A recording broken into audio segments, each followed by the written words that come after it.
Hello, and welcome to the Holistic Fitness Podcast, where you'll learn how to get your goals without burning out. I'm your host, Laurie, and this show isn't just about movement and nutrition. You probably already know that exercise and nutrition is important for your mental and physical health and well-being.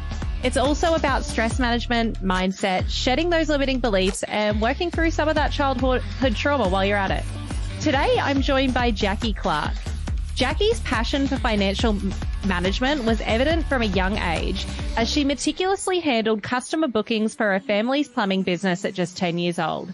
Inspired by her grandparents' building business and their treasure trove of business secrets, she recognized the importance of being detail-orientated in business and the need for an accountant. At 14, she embarked on her journey into the working world, driven by her love for organizing and preserving wealth. Her diverse work experiences, from cafes to accounting firms, shaped her into a well-rounded professional.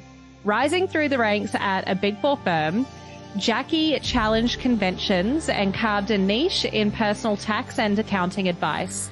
With 3 decades of success, she co-founded Maxima Private, specializing in wealth management through their virtual family office program. As a trusted advisor to Australia's wealthiest families, Jacqui simplifies financial complexities, providing clarity and guidance. In 2023, she shares her expertise in her book, Stop Worrying About Money, drawing from her 30 years of helping people manage their finances. Her mission's clear. Everyone needs an accountant, and Jacqui is here to fulfill that need. And Jacqui is here today. How are you? Woohoo! Thanks, Laurie. I'm really excited to be here. And thanks for the great intro too. No worries. I'm so stoked to have you here because we speak about like getting your goals without burning out, and the foundation of that is stress management. And we've never had a financial expert on the show. Hello, where does stress come from? Money, sometimes. Exactly. Spot on. You go. Oh, and I love that your book title is so aligned. Stop worrying about money. And that's what we want to teach people to do. It's a really important point, and I think there's a lot to be said for the impact that financial stress has on us and drives so many decisions that I think really influence the stress that people carry with them. So I'm here to help people stop worrying about it. That's so awesome. We kind of alluded to it in your intro a little bit, but I always start the podcast because I like to understand the context as to why people got started. So can you tell me a little bit about, why you decided to help people in this very specific way? Oh, certainly. And look, Laurie, it is from all those years of experience.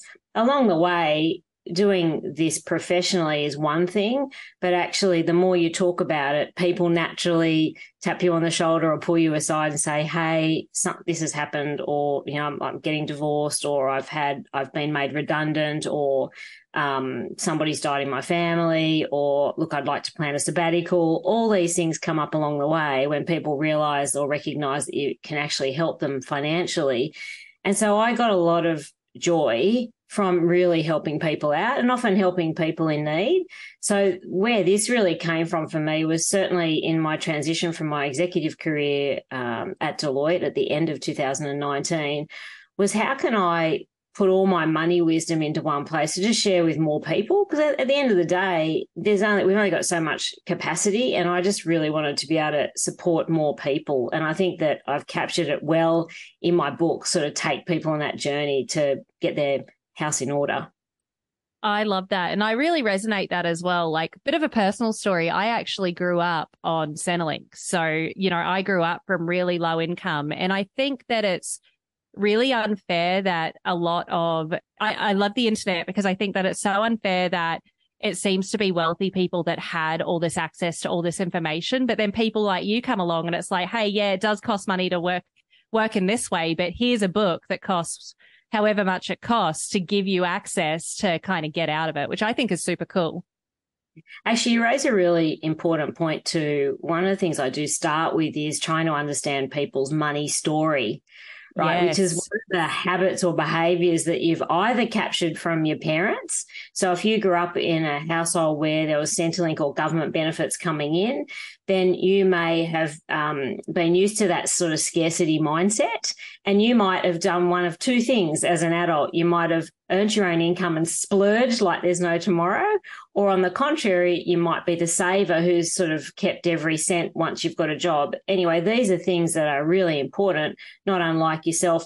For me, in a working class family, I was used to, I had grandparents very conservative around money, having come from the Depression, where they, I don't joke about it. Actually, my grandmother saved the cornflakes packet to write notes on, so I've come from that. Doesn't mean that I adopted all those behaviors, but I recognize things like, having leftovers for dinner the next night, not Uber Eats, for example, even though my kids would probably prefer the Uber Eats option.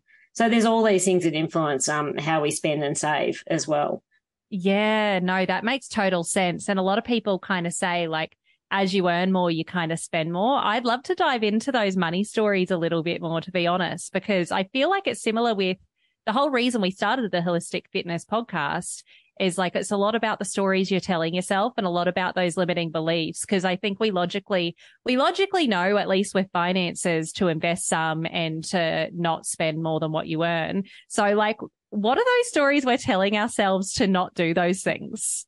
And actually, I love how you say it's logical, but it actually isn't. Yeah. And let's just think about in the context of stress and a treadmill. And I think people get on a treadmill, which is like this concept of expense creep. So naturally what's happening is as people earn more money, they tend to spend more. And it's incremental. So instead of putting every cent over what you earned 10 years ago away, you're spending more of it. And it might be another, like it's a Netflix or a Stan subscription or a Paramount, whatever it is. That's kind of how it starts. So I think the big challenge is and I put it out to people, remember how you lived as a student and you think about the best analogy I can think of is the type of wine that I used to drink. So when I was a young adult, it would be maybe, I don't know, a $4.95 bottle of Lambrusco or something crazy like that. Some people will talk about cask wine. I don't think I actually was in the era of cask wine. No fruity Lexia. No, but like it was West Coast Coolers and random things like that when I was growing up. Anyway, showing my age very quickly. But then how do you progress? And then now is it a $20 bottle of wine? Is it a $35 bottle of wine? And so on. You go to a restaurant, it's an $80 bottle of wine.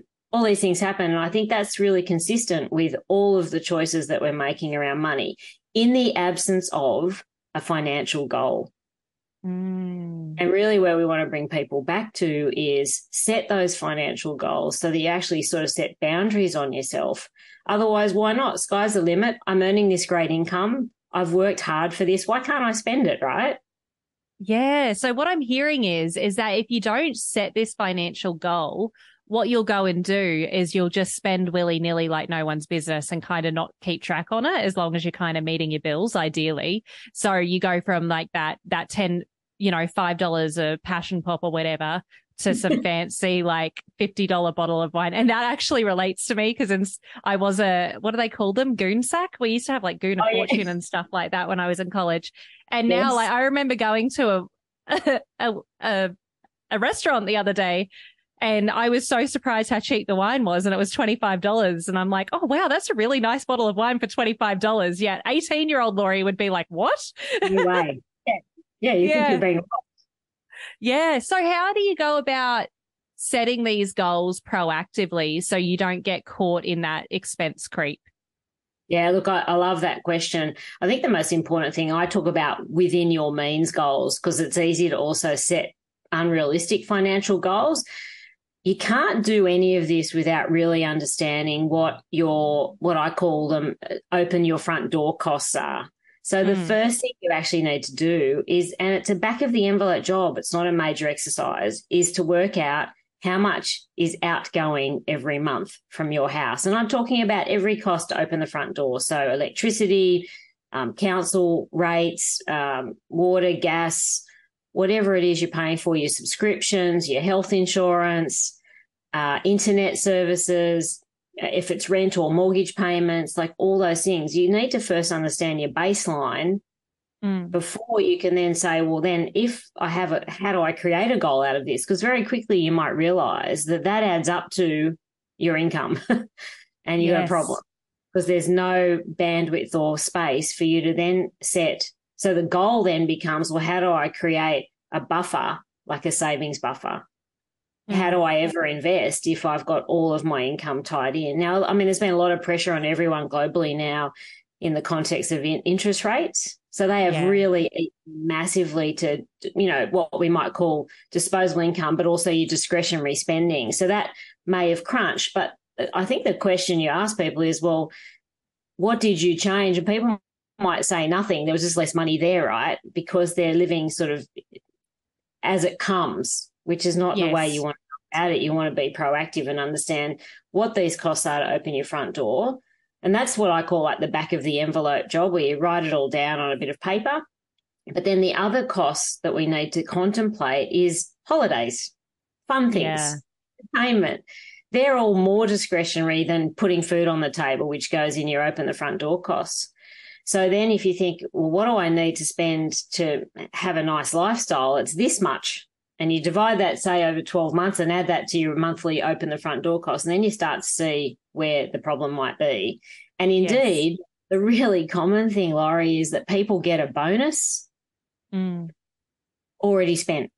Yes. So I've done that before. It's great. Like nobody says to me, I've got a bonus and I put it in the bank. No. I invested it. I bought shares or I put it towards my mortgage. That's not what I hear ever, actually. No, it's a holiday.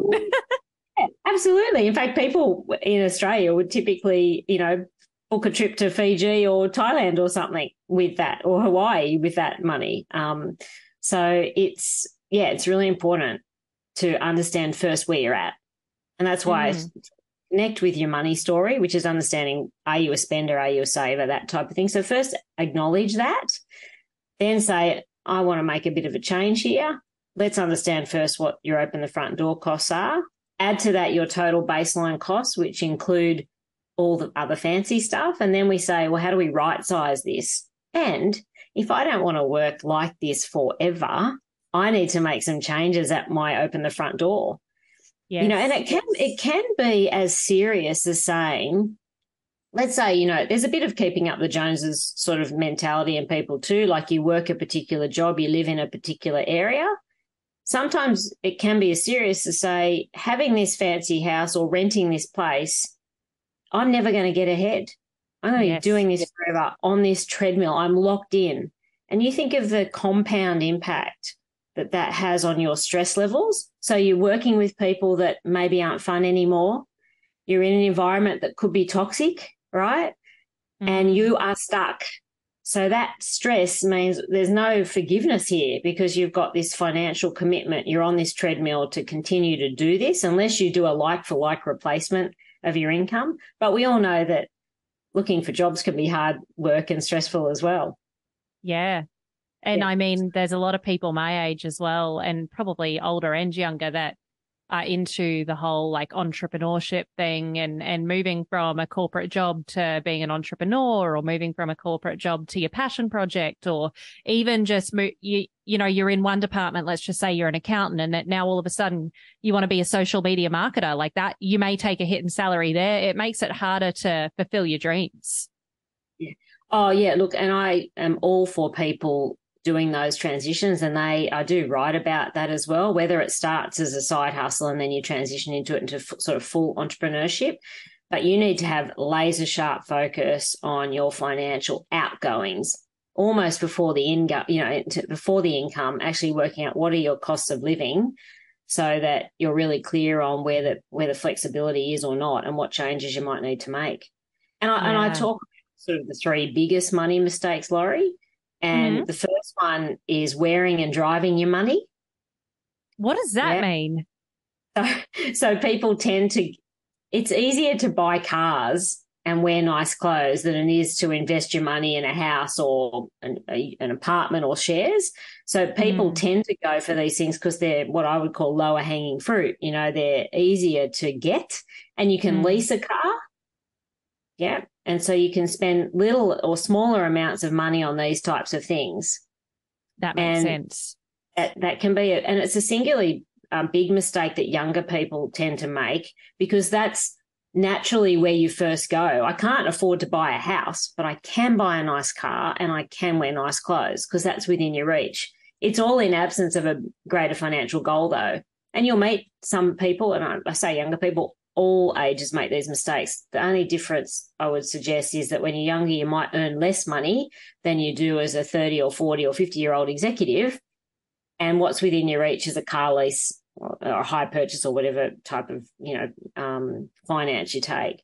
So that's the first one. The second one is really not actually knowing what your baseline costs are. Yes. And the third one, which is my greatest concern and what I spend a lot of time talking about these days, is people who put their head in the sand altogether. Money comes in. What does that mean? So when you ignore it. So you just don't focus on your finances. You just pretend they're not there. Yeah. And a lot of people actually do this because it's more comfortable. Yeah. And the fear, that can build up a level of stress, and people can worry, but people turn that worry almost into, I don't want to know about it. It's okay. Like if it's not broken, I don't need to fix it. Mm. But where I'm encouraging a lot of people now, and where I often get involved, is when relationships break down, businesses bust, and people haven't either kept an eye on things, and so they've dropped their sort of financial responsibility, or they're not necessarily accountable to themselves around money. Mm. And then you're in sort of all sorts of spirals because for us, financial literacy is quite low in the US and in Australia. And this comes from people ignoring this, like putting their heads in the sand. You'll find out, and you would know this as a business owner, like your financial literacy grows quite exponentially when you are focused on the performance of your business. Exactly. You do need to do the 1 + 1. You do need to look at your income and your expenses with the same laser focus, because you can't just say, well, the money's coming in, that's great, I can spend how I like. It doesn't work that way. So they're just risks that people need to be aware of. And if you don't focus or pay attention to your finances, they're likely to get away from you. And that is clearly in the absence of a goal. So all these things we talk about in terms of stress, burnout, like the expense creep, it all snowballs. And when things go wrong, it can be particularly bad. Yeah, absolutely. I can imagine that root cause. Well, obviously the root cause is the stories that you tell yourself, but then that results in you putting your head in the sand. You put your head in the sand, your expenses creep up on you. You realize you're not saving any money, but you've got a good job, or, I don't want to say good, a high earning job. I shouldn't label that as good. And then all of a sudden you're like, where's my money going? And that's when you get on that treadmill and you're stuck in something maybe you don't want to be doing, maybe you do want to be doing. But I can see how this all kind of goes in its little cycle here. And so you really need to focus on how do you combat the expense creep. Yeah. Because in the absence of doing that, it's going to be trickier for you to overcome sort of obstacles or setbacks as they occur. And what I'm really focused on is ensuring or helping people with financial independence. Mm. So independence from partners, but independence from jobs. It's not about not having a job, but it's about how could you survive. And government benefits are one thing, but there's a big gap between there and the average income in the country. And so there's a whole lifestyle missing if you decide to go down that path. So you want to be able to make empowered decisions about money. And the only way to do that is to go back to the start. As you say, acknowledge what you're telling yourself, understand what it costs to open your front door at home, and then you can work out a plan from there. Are you tired of constantly feeling burnt out while trying to achieve your goals? Do you find yourself struggling to maintain motivation and productivity over long periods of time? I'd like to introduce you to the Goal Getting Journal, the ultimate solution for those of you who want to surpass their goals without burning out. Our journal is designed to help you set achievable goals, track your progress, and maintain a healthy work-life balance. With our journal, you'll discover practical strategies for managing stress, staying motivated, and avoiding burnout, including time blocking, habit stacking, and so much more. You'll also learn how to prioritize your tasks and maximize your productivity so you can get more done in less time. The Goal Getting Journal is perfect for anyone who wants to achieve their goals without sacrificing their mental health and well-being. Whether you're an entrepreneur, a student, or just someone who wants to make any positive change in your life, the Goal Getting Journal can help you stay on track and avoid burnout. And for Holistic Fitness podcast listeners, you can get 20% off your first journal using the code HFPodcast. Go to goalgettingjournal.com and type HF Podcast at checkout to get your discount. So what are you waiting for? Order the Goal Getting Journal today and start getting your goals without burning out. Yeah, no, that makes total sense. I'm really stuck on this like head in the sand thing. It kind of reminds me of somebody who doesn't jump on the scale and doesn't track their calories. And there's like one side of the coin where people can become way too obsessive, and they're way too obsessive with their weight and they're tracking their calories. And I don't know if you can become too obsessive in your finance, but there are some that just put their head in the sand as well and don't want to see it. And my suggestion is like, track your calories for a week and then for a month and then don't touch them, because you'll see where they're going. And I feel like maybe in finance, it's like, all right, there's 600 to Uber Eats. That's what I'm going to focus on first. Actually, Laurie, it's brilliant. It's like the wine. It's a great story, and I should take that wherever I go. But if I think about, so I've just lost 3.5 kilos, which is not a mean feat at 50, right? And that was because I did a food diary.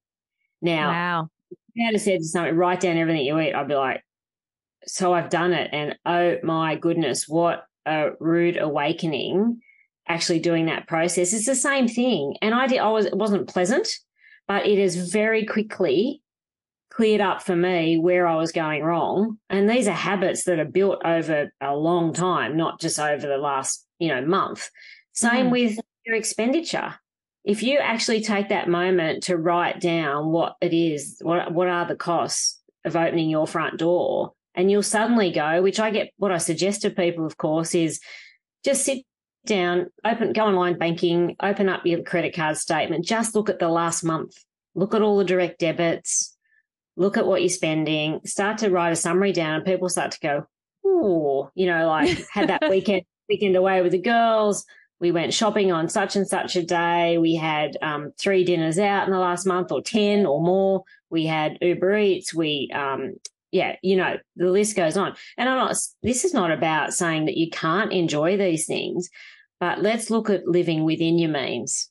And I think when you do that, then you'll be in a better position to sort of avoid the traps that we're talking about that come with living beyond your means.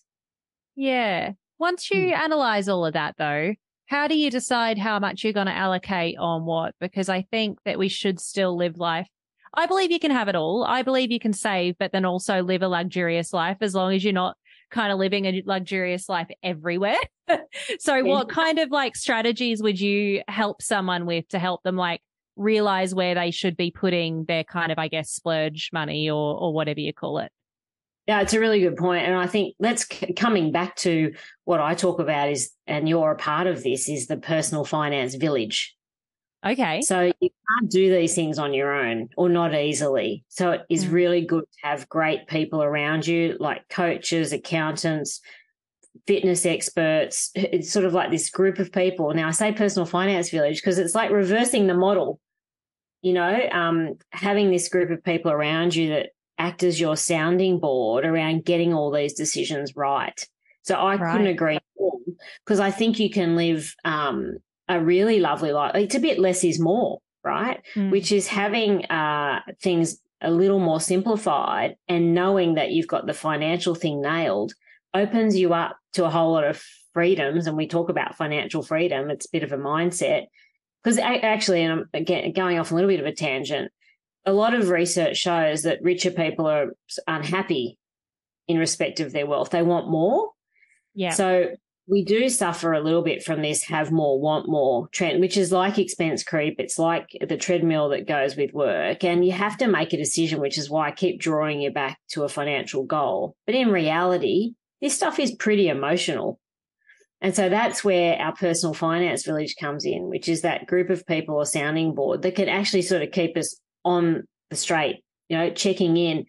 Did you do your calories? Did you weigh in this week? How many calories did you consume? Like with me, similarly, how much have you spent on these types of things? And I'm in a situation right now I help people out with who do have a habit of overspending and actually coming back to saying, right, what are the choices we are going to make? So I'll keep you accountable like you would with one of your clients, keeping them accountable on the commitments that they're making. So we need to cut or reduce. For example, you can have a cleaner come to your home, but maybe it's 3 hours a week, not 7, because right now that we've got to right size that for your budget, essentially. So to bring you back to that. But it can be all sorts of things. It can be not that holiday this year, but that holiday.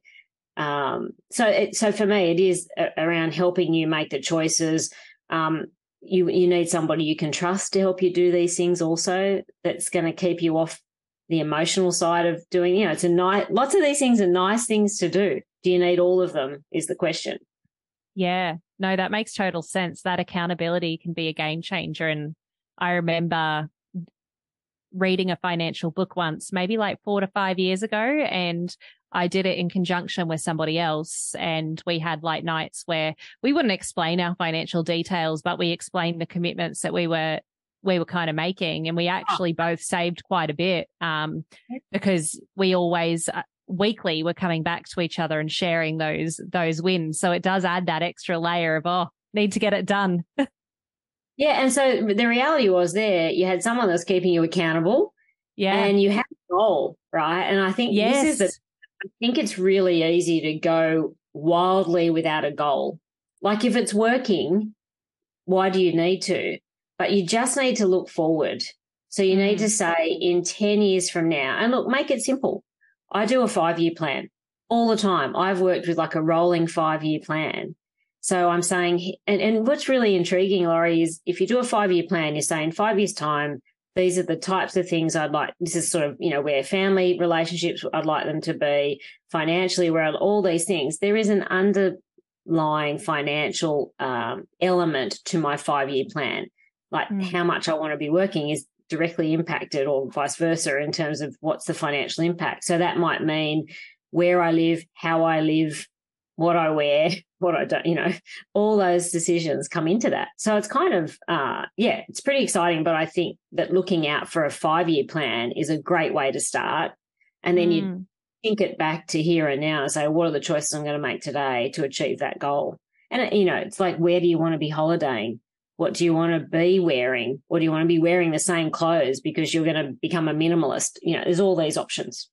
Yeah, absolutely. And it reminds me of a quote I first heard it from Vishen Lakhiani on a meditation that I listened to. And he goes, we often overestimate what we can do in 1 year, but we underestimate what we can do in 3 years. And it sounds like kind of that 5-year plan is like, okay, I can do all this in 5 years, but actually day to day, this is the small step I'm taking or the small habit I'm taking. And I don't know why that came to me while you were speaking then, but it sounds a bit like that. Yeah, look, I couldn't agree more. I think that setting these goals have helped me immensely and just bring so much more clarity. And it really does take the pressure off. Like even talking to you about it now, like you feel your shoulders almost dropping when you think that you've got that goal set. It's like it's under control. Like I feel like it's manageable. So your worrying drops because you've got a bit of a vision. It actually is, it's quite extraordinary. And how you can also, we all falter. We have the weekend out and we have an extra glass of wine. We miss training for one reason or another, or you have an extra early start, but you just get back on the next day. And similarly, financial goals, you just make the decision, well, let's say it's a special birthday, which invariably happens. And so you want to do a particular celebration, that's going to put a dent in your savings. But this is a milestone for me. So therefore, we're going to do it this way. And these are the choices we're making. And we're okay with that because, the experience that you want to have around that occasion is important to you and will no doubt endure. And we'll look for anything that has an enduring benefit. Yeah, absolutely. And it's like about what you do most of the time, not what you do in that small kind of moment. I'm a bit curious, though. I don't know why this got me thinking. I've heard so many different money theories, whether it's like YNAB, where you like track every dollar you spend, or there's like Barefoot Investor, which I think is like the 60, 20, 10, 10, blaming millennials for not getting houses because we're eating too much avocado toast. I'm really curious, like, is there any like beliefs or methods that you just totally disagree with and you would hate for somebody to be doing? Oh, well, no. What I would like to say is a method of working out how much you're spending is better than no method. Yeah. And so thinking about those different approaches, the one I don't subscribe to is the ignore it. Yes. Yeah. And a lot of people come to me because they have ignored it. Yeah. So in reality, usually where the problems arise is through ignoring financial outgoings. And it comes back, you did ask me a question before, is there a rule of thumb? What do people say? Then I think it just comes back to the goal. You might decide that you're happy to live under a tin shed for the rest of your days, and security means, because for me, part of, and I certainly didn't say this at the start, but I definitely worried about money, which is why this book is so aptly titled. So I was worried about my financial security, and that came about for me much later in life. So there is some experience I had maybe when I was younger, when a really significant customer of my father's didn't pay a bill. And it was the first time in my life where I sort of heard conversation. It was a big impact on the business. And it was the first time I'd ever heard a conversation where I thought, oh, this might actually affect me. But then later in life, it was when I got divorced in my late 30s, early 40s, when I sort of had to start again. Yes. And at that time, with a couple of young kids, it was really stressful, and my financial security had just taken this massive hit. You've gone from, essentially like a 2-income family to a single income family raising 3 sons. That was quite overwhelming. And so I bunkered in with my job, naturally, which what people do. It was the safest place to throw myself actually at work. But that was when I was sort of really deeply concerned about my financial security. So I did other things then as well, like made sure that I had life insurance in place so that if something did happen to me, my kids would be okay. I made sure my will was up to date so that directions were really clear again. So I did little things like that just slowly over time ease that anxiety and worry I had about my financial security. And then come to a couple of years ago, and I appreciate that you've got a pretty broad demographic as well. When I was contemplating leaving Deloitte, the first thing I did was decide, I wanted to, no matter what happened, I wanted to retain my children's education. So my main goal then was just to save their school fee costs, which are extraordinary here and in the US. If you're going with a private education as opposed to public or government. Yeah. And that was my main goal, was to have that set aside. So that might not have been like a life goal, but what I was focused on was the type of education I wanted to provide or continue providing for my kids under whatever circumstance. So, these are choices that we have to make, and sometimes the little steps add up to the bigger ones as well. Yeah. No, I'm sorry that you went through all those experiences, but I'm sure you've made choices that are for the best. And it sounds like you've really got it together with regards to your values. And I can't help but listen to you and think, like, a lot of your choices around money, and I guess why you don't subscribe to any one particular method apart from don't put your head in the sand, is values based. It's like my number one value is my education for my children. By the way, great choice. When I have children, I want to put them in private schooling. Not that I did badly, but I think that would have been awesome to have a private schooling. So totally agree with that. But it sounds like a lot of what you do subscribe to is just, these are my values. This is where I'm going to put it away. These are my non-negotiables. Yeah, it's really true, Laurie. And the other thing you have mentioned, we've touched on a few times, the cheapest value you can have, the one that doesn't cost you money, is family. Yeah. Yeah. And so, and you think back to the times when you're a kid, what are the things that you most fondly remember? And it might be the simplest thing, like, for example, when a packet of Tim Tams was able to be purchased, right? Oh, and you'd all yes. like biscuit almost because it was the one that you were going to get. And I remember moments like that, probably because it was a different level of affluence growing up as well. But, you know, when something different came into the pantry at home and you're like, oh my God, how good is this? Anyway, I've gone off a tangent again. No, I love this. So you got me in nostalgia right now. Sorry. Yeah, but I'm just thinking about how, and cheap's the wrong word, but it doesn't cost you money to look after your relationships. And if that's important, if that's a value of yours, that's something to remember that you can nurture without spending a dime. And that's important. That's, you know, yes, education can be expensive, and that's, I make a sacrifice for an education. So it's that versus overseas holidays for everybody every year. These are all, they're trade-offs, right? And if you're sitting down in your personal finance village and you've got your accountant there or your financial advisor or Laurie's sitting there and you're saying, here's my options, help me work through, you know, it's really valuable to have people that you can trust and talk to about this as well. No, that makes total sense. And I love that you mentioned relationships as well, because with fitness as well, your relationships make the single biggest impact on whether you're going to be successful. So I'll give you an example of like someone trying to lose weight. You've got a toxic husband or a toxic boyfriend that's like, oh no, you look good as you are. Have the Tim Tam. Don't go to the workout. It's kind of like you have to deal with your own limiting beliefs, but then you also have to deal with someone that's dragging you back. And I'm really curious. I know that, like, I don't know, a lot of divorce rates is because of money, right? Like, what sort of, is it the main reason? I thought it was the main reason. Yeah. Can you dive into that a little bit? Yeah. Well, look, I write about let's talk about financial infidelity first. Which is something.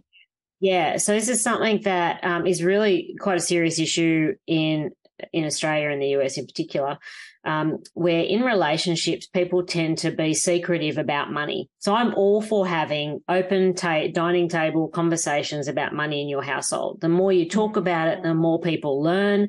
With younger people as well, you're building up their financial literacy, having these conversations. So starting with a conversation about money in your home is great. It's not unusual for people in relationships also to have somebody be the money manager and somebody like totally check out of that realm. When you want to talk about what I subscribe to joint accountability around financial management in a household. Yes. Yeah. What I don't subscribe to is the trap that most people fall into, which is delegating financial responsibility to somebody else in their household. That comes with so much risk. And even if you're in the most loving, caring relationship, it can still come with a whole lot of risk. So financial infidelity is somewhat different. It's where you don't talk about money and people keep secrets such as extra bank accounts, additional credit cards, and it can grow financial infidelity. So it's a bit like breaking a seal on anything. The classic one is spending without having a conversation. So let's say you've set a goal that you want to pay the mortgage off or you want to go on a holiday, and then you keep looking at the bank account and there's all this money going out to Amazon or wherever. It doesn't matter. Yeah. It could be tennis, golf clubs, tennis rackets, pickleball bats, whatever it is, and all these things happening, or packages arriving at the front door, shoes, clothes, different things in the wardrobe. All of this can actually grow, and financial infidelity comes in so many different forms, including things like gambling. And gambling addiction is a really serious problem that is so easy to do now on just about any subject matter you consider worth betting on, outcomes, sport, but it's not limited to sport at all anymore. So these are all risks that tend to increase over a period of time. And if you don't nip financial infidelity in the bud, it can grow and become very ugly. And it can cause more serious things like the bank turning up and saying, you haven't made your payments, we're going to foreclose on you, and here's your credit card debt, and you're there you didn't know about that credit card debt because your spouse has got their own card and they haven't been able to make the repayments because you've got other financial commitments. So these things are actually relatively common. And yes, it's one of the many reasons why relationships break down, because people are secretive, or worse, can be quite destructive with how they spend money without a conversation. Yeah, so it's a pretty serious aspect to getting it right in relationships. And you can have a mismatch in styles when it comes to money. If you're in a relationship, somebody comes from a different background, they might either, I don't want to talk about money stuff, or it should be right, everything's fine. That's one approach, but it just comes with risk. And it might not be today and everything might be going swimmingly. It's just when you get off track, you have a setback, someone, let's say you have a mental health crisis and you're out of work. Let's say you got bullied at work and you're out of work for months. And there's a period of time where insurance might cover that, and then there's a period of time where it doesn't. And who's paying the mortgage? And what if you haven't talked about it? And what if your spending is so big? What happens? Oh, we got to sell the house. Like sort of disaster planning, but it can happen. It does happen often. Yeah. And people, there are other serious issues around suicide when people can't handle the debt that they've created. Yikes. So frightening consequences of these things running amok. Hey, Holistic Fitness fam, a quick message from one of our sponsors, Ned. As you all know, I recommend good nutrition, movement, and stress management practices before supplementing, so you know what type of supplementation that your body actually needs. For me, I supplement with very few products, but Ned is one of them. I'm a type A, high-energy, ambitious business girly with massive goals. And sometimes I honestly just need to chill out and relax a bit. I've found that both Ned's de-stress and sleep blends fit in with my busy lifestyle and ambitious goals, but I was honestly not a big fan of CBD products before trying Ned, mostly because of the culture surrounding weed. I just didn't want something that was going to alter my state of mind so that I became much less of a goal-getter or less ambitious. That was until I learned about full-spectrum hemp and their benefits. Ned blends are chock full of premium CBD and a full spectrum hemp of active cannabinoids. Ned's full spectrum hemp oil nourishes the body's endocannabinoid system to offer functional support for stress, sleep, inflammation, and balance. These products are science-backed, nature-based solutions that offer an alternative to prescription and over-the-counter drugs. All of Ned's full spectrum hemp oil is extracted from USDA certified organic hemp plants grown by an independent farmer named Jonathan in Colorado. I'm obviously a big fan, but don't take just my word for it. Ned CBD products have over 2,000 five-star reviews, and they work with incredible partners in the medical field like Dr. Caroline Leaf, Dr. Christian Gonzalez, and Dr. Will Cole.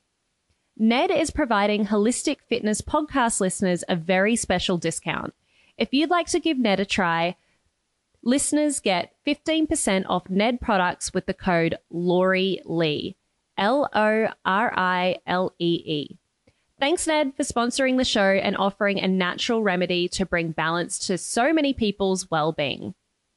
Yeah, and I can imagine being in a relationship and, well, actually, I can't imagine because I've actually been in it. I actually feel quite validated from this conversation because I had an ex who actually hid about 60 grand worth of debt from me.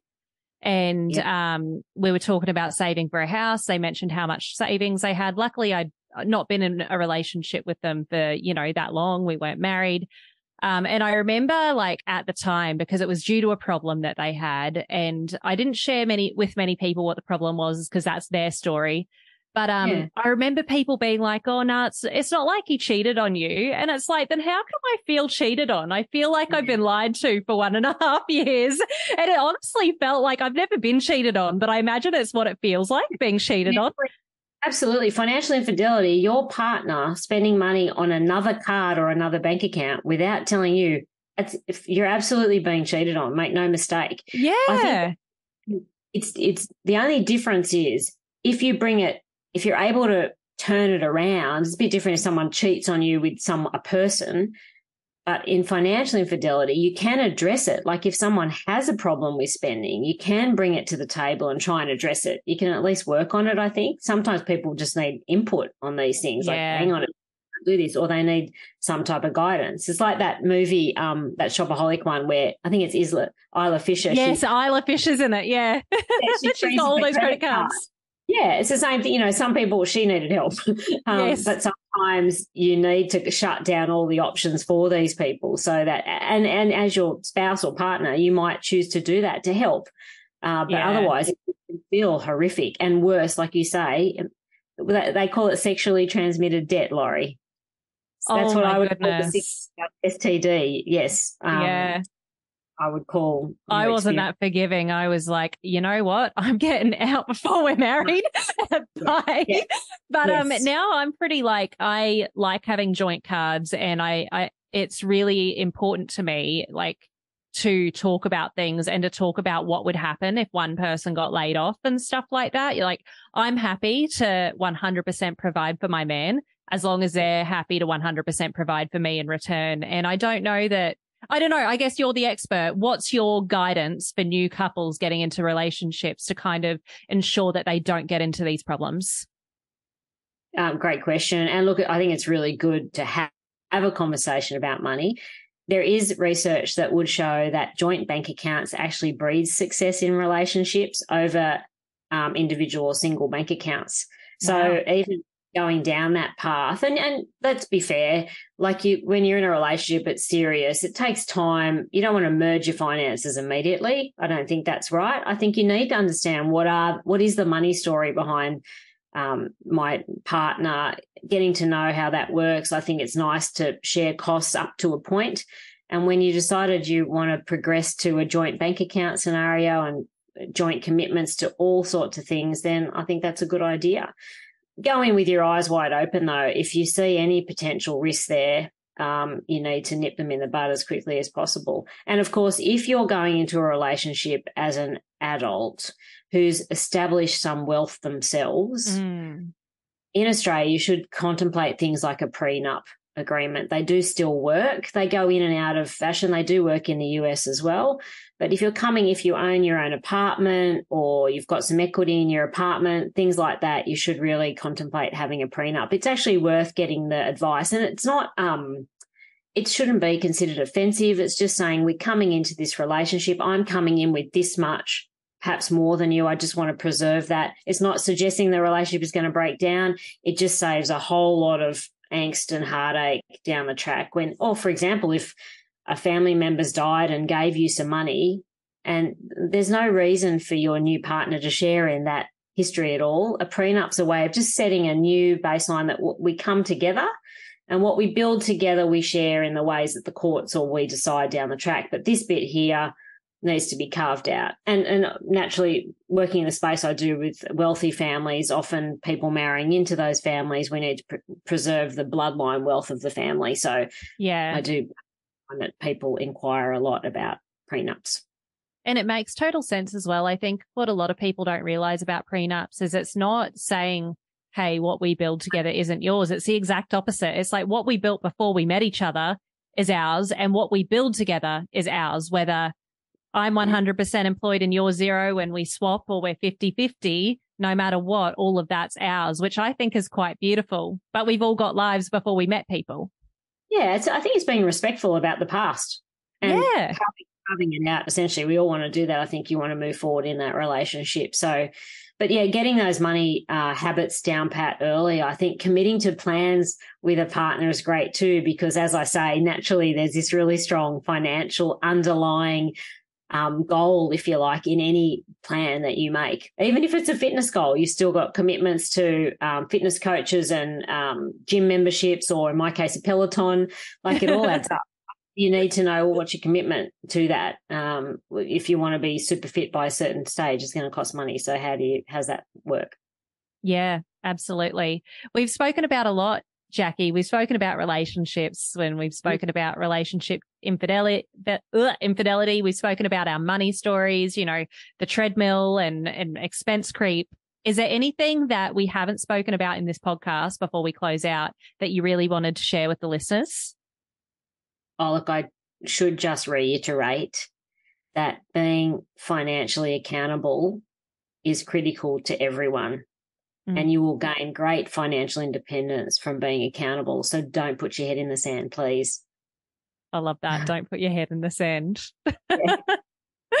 Yeah, that's so amazing. I've really enjoyed listening to you, Jacqui, and I've learned a lot from you personally and just enjoyed sharing stories with you. Sure, there's like plenty of other people that have listened to this and want to get in touch with you. So how can folks buy your book, get in touch with you and all of that fun stuff?